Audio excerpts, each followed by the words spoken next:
JBM చక్ర అనే electrical bus యాజమాన్యం తమకు జీతాలు చెల్లించడం లేదని ఆర్టీసీ ఎలక్ట్రికల్ బస్ డ్రైవర్లు కరీంనగర్లో ఆందోళన బాట పట్టారు. కరీంనగర్ బస్ డిపో నుండి బయలుదేరే మొదటి బస్సు నుండే సమ్మెకు వెళ్లామని బస్ డ్రైవర్లు స్పష్టం చేశారు.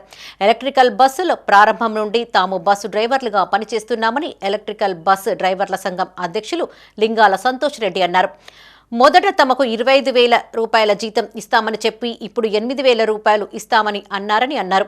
ఇవి కూడా సరైన సమయంలో అందివ్వడం లేదని ఆవేదన వ్యక్తం చేశారు. ఈ కార్యక్రమంలో ఆర్టీసీ ఎలక్ట్రికల్ బస్ డ్రైవర్ల సంఘం నాయకులు సత్యపాల్ రెడ్డి, మహేష్, ప్రసాద్, చందు, డ్రైవర్లు రవి, రమేష్ పాల్గొన్నారు.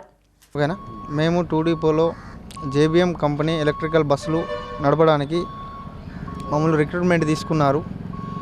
మేము 129 మంది డ్రైవర్లం.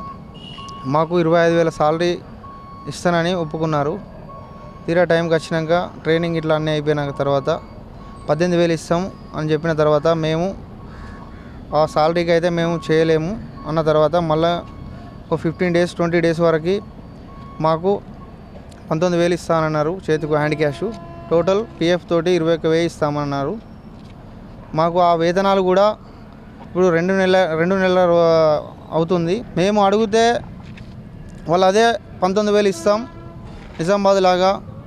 మేము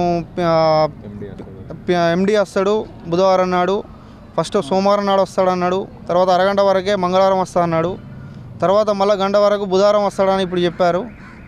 మేము దానికి ఒప్పుకోవడం లేదు. మాకు ఏదైనా కానీ మేము రాతపూర్వకంగా రాసి ఇవ్వాలని మేము అడుగుతున్నాము. వాళ్ళు అట్లా చేస్తలేరు.